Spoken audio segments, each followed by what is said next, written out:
Thank you for listening to the Matt's Movie Reviews podcast, available on Podbean, Apple Podcasts, Spotify, Google Podcasts, Amazon Music, and Stitcher. Also, please follow Matt's Movie Reviews on Facebook, YouTube, LinkedIn, Reddit, Instagram, and MeWe. And of course, be sure to visit mattsmoviereviews.net for the latest reviews, top 10 lists, and more. Now, on to the show.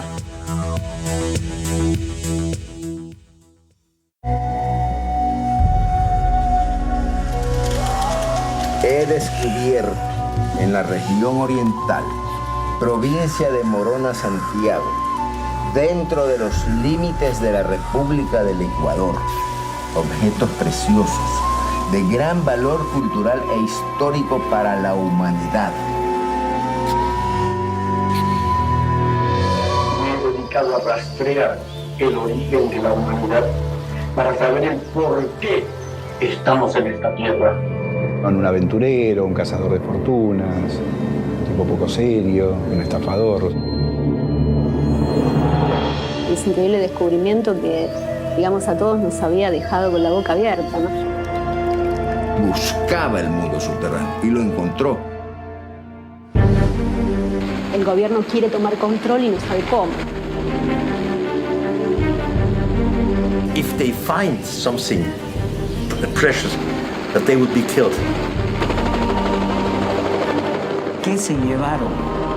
Ese mito que tal vez en las cuevas había un tesoro. Es muy complicado estar por la selva buscando algo y llegar a la cueva de los tallos, ¿no? Tú tienes que llegar ahí porque alguien te lleva. The dream gives you the courage to continue. Y no estaba dispuesto a poner su investigación y sus descubrimientos al servicio de nadie que no fuera el género humano. Tienen un temor de que la gente conozca y sepa la verdad. Parece una novela de ciencia ficción. Hello and welcome to the Matt's Movie Reviews podcast. I am your host, Matthew Pejkovic, and this is episode number 372. Out now on digital is The Legend of Taos, a documentary that delves into the claims made by Hungarian explorer Jan Moritz that a gold library, which holds the secrets of the origins of mankind, is located in the Cueva de los Taos, a cave in Ecuador. A deep dive into a fascinating subject that at one point gripped the world and brought the attention of governments, religious movements, and the scientific community. The Legend of Taos also explores the nature of belief, the lure of riches, and the unquenchable thirst for knowledge. And joining me today on the Matt's Movie Reviews podcast is the director of The Legend of Taos, Galo Semblantes. Galo, thank you so very much for joining me today. Hi, Matt. Thank you for having me. This is such an honor. Oh, the honor is all mine. This documentary is so incredibly fascinating, especially since I did not know much about it at all. I mean, this is a subject that's never really came on my radar. So to watch your documentary, and it was just absolutely just fascinating stuff. I'm curious though, Galo, when was the first time that you came across the Legend of Taos? Do you remember when you first heard about it and when it became, something that you were fascinated with? I might have been around 11 years old. Like the legend, the story about the Taos cave, it's a huge thing here in Ecuador, and it became really huge in the 90s because of a researcher here that had a TV show, and he talked about it, and I was like 11 years old, and his approach to the subject was really different than mine. I remember this episode was talking about giants in the cave and the gold library and all of that. And, I was a little kid. I was fascinated by it because it felt like something that came out of a movie. It felt like watching Indiana Jones or The Goonies or something like that. And it stuck with me. It was somewhere in my mind. I was really obsessed with it when I was like 12. And then I completely forgot about the story. And I went to LA to study. I was doing a master in fine arts in LA back in 2012. And I was trying to search for a project. And the whole story about the Taos Cave came back to me through an episode of Ancient Aliens in the History Channel. And I was like, oh, yeah, I remember that story. What would happen if I tried to do that story for film, like not a TV show about UFOs or anything like that, but about these people exploring and searching for a treasure that was so fascinating to me. Your in, so to speak, on this story is Juan Moritz himself, and he's such a fascinating figure. When it comes to research on Juan and all the other elements or the other characters in this, where do you begin? Because I'd imagine ever since back in, I think it was the late 60s when Juan Moritz first came out with his claims and such, and since then, all the different books, and as you said yourself, there's been different shows and documentaries. There is a ton of stuff out there to look at. Where do you begin? Do you start with one and then go from that point onwards? Well, Juan came kind of late in my research, because the thing with Juan Moritz is that there's a lot of people telling you stories that Juan Moritz used to say, but there's not a lot of stuff that he actually left. There's like so many pictures of him, and that's about it. And there's like a little book of about 20 pages with his theories, and that's about it. And he wanted to do a bigger book, but he never did. So when I first started, I was looking for a way to get into the story. And there were two things that I tried. I tried to get a hold of Eileen Hall, who was Stanley Hall's daughter. Because I know, well, Stanley Hall came later into the Talos Cave around the late 70s. And the other character that I first contacted was Erich van Daniken, with his book, The Gold of the Gods, that made the Talos Cave famous. So I kind of text him, through Twitter and ask him, hey, I'm like this Ecuadorian director doing a film. Would you like to be in it? And, well, they opened their doors, and that's how the film started. This story is filled with so many fascinating people and characters. You spoke one of them just then, Erich van Daniken. I mean, not only did he do The Gold of the Gods, but a lot of people remember him from The Chariot of the Gods. I remember watching that documentary when I was in my early 20s and not wholly convinced about the claims, not at all convinced about the claims, but just found it such a fascinating piece of filmmaking and the writing as well, just so fascinating. There's been a lot of people, Juan himself had a very kind of contentious kind of relationship with Erich. How did you find interviewing him? How did you find the kind of like Erich van Daniken experience? Because he's just such a fascinating man and very charismatic man as well. He's been on the screen a few times. So I'm sure in interviewing him, he was not at a loss of words to kind of describe his beliefs in all of his work. To be honest, he was quite intimidating at first. Because, we didn't have the budget to go and look for him in Switzerland. So we were looking for a way to talk to him. And it took me like a year and a half before one day I saw he was doing a series of conference in the United States. And I contacted him and I said, like, hey, could I go there and interview you? And he's like, yeah, I can do it, but I only have 1 hour and it has to be in the hotel where I'm giving the conference. And so we arranged all of that. And eventually what happened is when we met in person, he was such a nice person. He stayed for like 2 hours and he was just really wonderful. He was a really interesting person. The Matt's Movie Reviews podcast is brought to you by 80s Tees. 80s Tees is an online retailer of licensed t-shirts and pop culture gear from your favorite movies, TV shows, cartoons, video games, comic books, and musicians. Celebrate your inner 80s nerd and click on the link in the show notes below to get the raddest retro t-shirts delivered to your door. The Matt's Movie Reviews podcast is brought to you by Loot Crate. Founded in 2012, Loot Crate is the worldwide leader in fan subscription boxes. Loot Crate partners with industry leaders in entertainment, gaming, sports, and pop culture to deliver monthly themed crates, produce interactive experiences in digital content, and film original video productions. No matter what you geek out about, Loot Crate has a subscription box for you. To get your very own exclusive collectibles, apparel, and gear delivered to your door, be sure to click on the link in the show notes below. The Matt's Movie Reviews podcast is also brought to you by Vudu. Watch the latest movies and TV shows anytime, anywhere. No subscriptions, no contract. Enjoy stunning quality in up to 4K ultra high definition at home and download and watch on your mobile device as well. To rent and buy from over 100,000 titles or watch thousands of movies free with Vudu Movies on us, be sure to click on the link in the show notes below. Now, back to the show.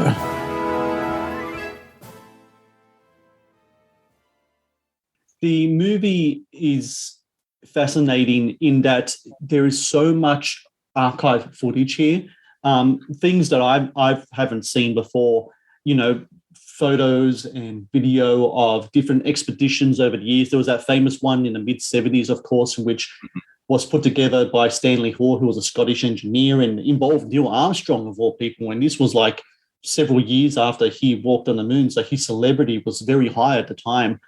When you find all of this material and you bring it together, how many hours of stuff did you have to kind of sift through? Because the movie itself goes for around 85, 90 minutes, but I imagine you had hours and hours and hours of footage to try to go through and piece together. I have over 100 hours of material. I have like 11 terabytes of film, and it's not shot. I mean, it's shot on HD, so it's not that heavy. It's just a lot of stuff.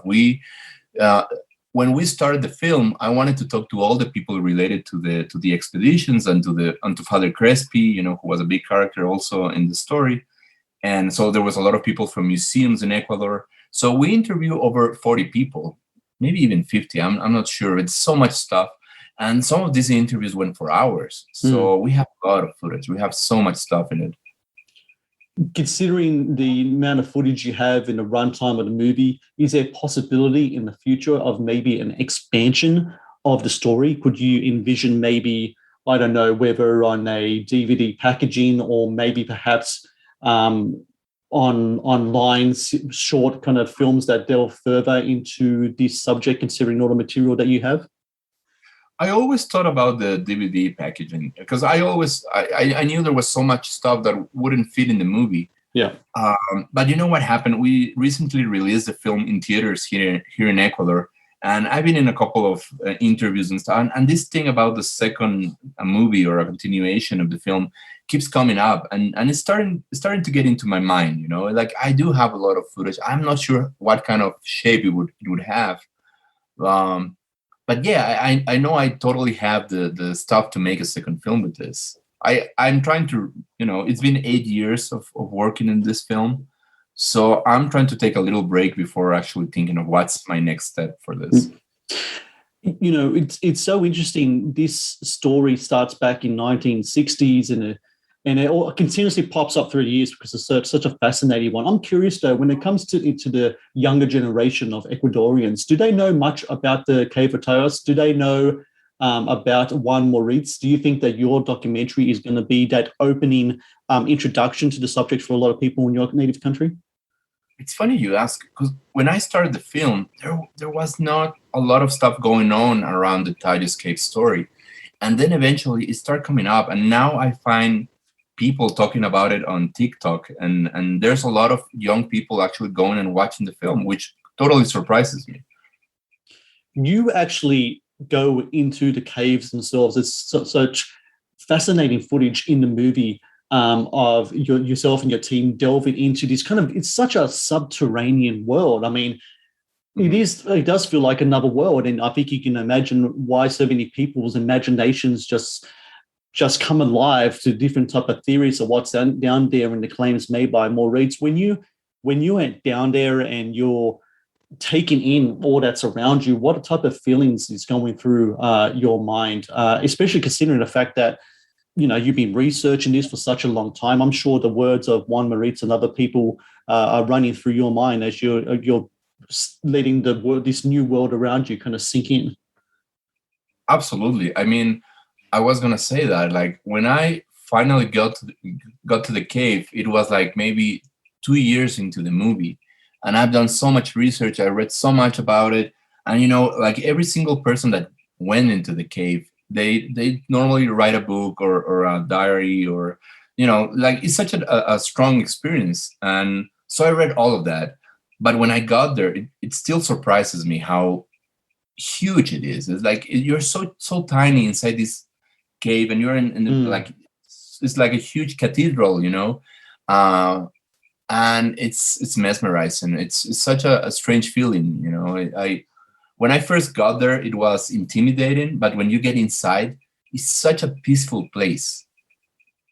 I was said in my introduction about how this film really talks about that unquenchable thirst for knowledge. And I think the really important part of this whole story is while people did do expeditions and governments did fund expeditions to find what people thought would be a civilization or a treasure, or for example, they actually came across a treasure of a different kind, and that's all of the different species and such down there. From what I've read, there's like, I'm just looking here at the official Taos website, there's like 40 new species of bat, 100 new species of butterfly, 200 new species of beetle. I mean, this discovery of different artifacts, etc., down there.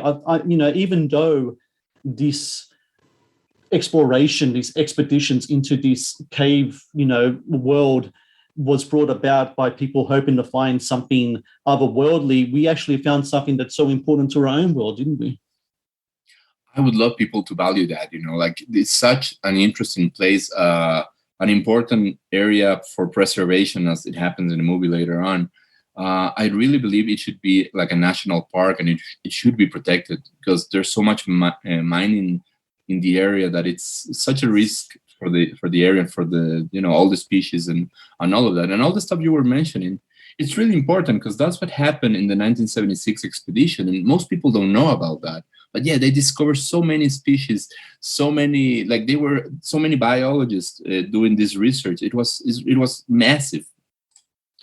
Do you think there will ever be a possibility of the types of large-scale expeditions that we saw that Stanley Hall led in the 70s, for example, to happen again? Do you think there is still that thirst of knowledge, there's still that fascination as to this gold medal library and all the things that will come from it? Do you think that we will ever see someone try to go down there again and try to find what's happening, where this treasure is? Or do you think by this time, so many years have passed, perhaps the story of treasure has become more mythology than fact? I don't know. It's a weird feeling about that. Like, what happens? There's so many expeditions going into the caves now, but they're not that kind of expeditions. They're not looking for that kind of knowledge. I feel like I don't think we search for that kind of knowledge anymore. It's like we have like this brief version, like for people going and saying, hey, I was in the Taos Cave, and that's about it. They're not really looking for knowledge. One of the things that I really like about Stanley Hall and Janos Morix as a character for the film is that they were searching for knowledge. They were searching for something that would change humanity. And I felt that was really interesting about them. And I don't feel like that kind of expedition could happen again. How about for yourself, Galo? You worked on this movie for 8 years. It's such a big part of your life. The movie is out now. How does this delve into this world, into the explorations, the writings of Juan Moritz and Stanley Hall and everyone else associated with? How has that affected you, not only as a filmmaker but as a person? It's funny. It affected me a lot in the sense that I see people differently now. Like I've seen the thing that motivate people to do stuff. Like when I started this film, I had this feeling that people were so. I mean, I still believe a little bit of that, but like they were searching for change, for something different. But eventually, what happened is I was looking through all that stuff that happened, all the fights between people, all the egos and ambition and greed, and I was like, yeah, sometimes it's not. I mean, it's so different. It's not a search of virtue in a way. It's more of greed. And so it changed me a lot. I understand people in a different way now. Of course, when I see all the research and all the theories they had, I'm fascinated by, they used to talk about this theory called catastrophism that was similar for both Morix and Hall. And I find it fascinating. I just don't know if I believe it anymore. So for everyone out there listening, The Legend of Taos, available now on digital. I think the best place, Galo, for people to watch a film will be through Amazon. Right now, I would say Apple TV. I believe we're on Apple TV or iTunes because we're having a little bit of an issue on. I mean, we're going to fix it soon, but there's a little problem with the subtitles that we're fixing right now. Right. And it would be back really soon. I really recommend that people seek out this film and watch it. It's such a fascinating movie about a fascinating subject. And Galo, Semblantes. I thank you so very much for your time today. You did terrific work here. 8 years of your life put into this film, and it really shows. I think the filmmaking here is terrific. The story is fascinating. And look, this is such a fascinating subject. I can't wait to dive into it further. And if you ever do decide to go further into the caves, so to speak, and go and explore this story further, I'll love to see what the results are, because it's a great story and you're doing a great job with it. Thank you so much, Matt. Thank you. I would let you know.